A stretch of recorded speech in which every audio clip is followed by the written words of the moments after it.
The leaders of France, Germany, and Spain are all in the French Alps tonight, getting a first-hand look at the wreckage of a Germanwings jet and vowing to get to the bottom of what caused the crash. The first vital clue, the cockpit voice recorder, has been recovered. The second black box, which contains the flight data information, is still missing.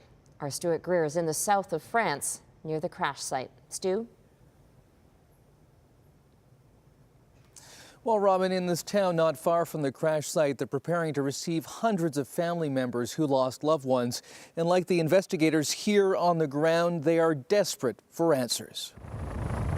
French recovery crews were back sifting through the debris field, hunting for any clue to explain what brought down the Germanwings Airbus.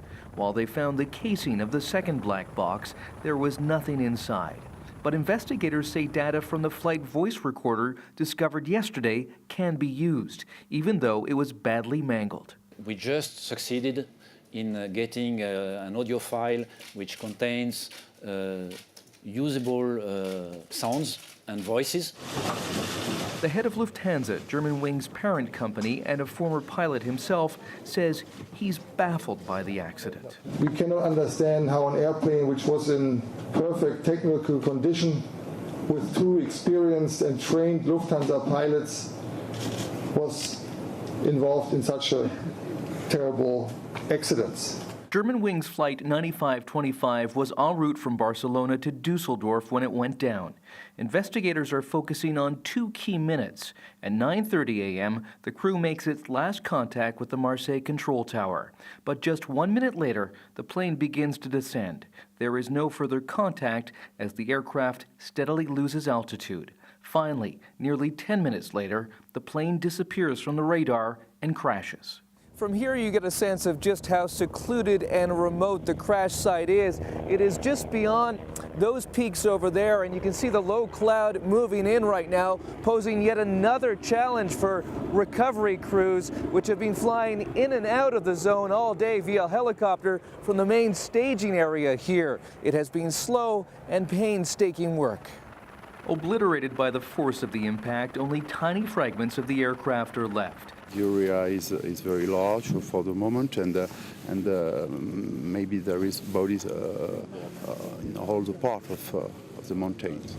The leaders of Germany, Spain, and France offered their condolences to the families of the victims as they came to the Alps to see the recovery effort firsthand. We want to be with everyone in their pain, said the Spanish Prime Minister. While most who died were from Germany and Spain, there were victims from 18 different countries, including Japan, Australia, and Iran, making this a truly global disaster. Dozens gathered outside a theater in Barcelona to remember opera singers Maria Radner and Oleg Bryak, who died in the crash. And the German town of Hultern is in mourning for 16 of its young, teenagers who died returning from a student exchange in Spain. There were also 3 Americans and 3 British nationals on board. It is heartbreaking to hear about the school children, the babies, the families whose lives have been brought to an end. In the towns and villages around the crash site, preparations are now being made to accommodate families of the victims, who are due to start arriving tomorrow in large numbers.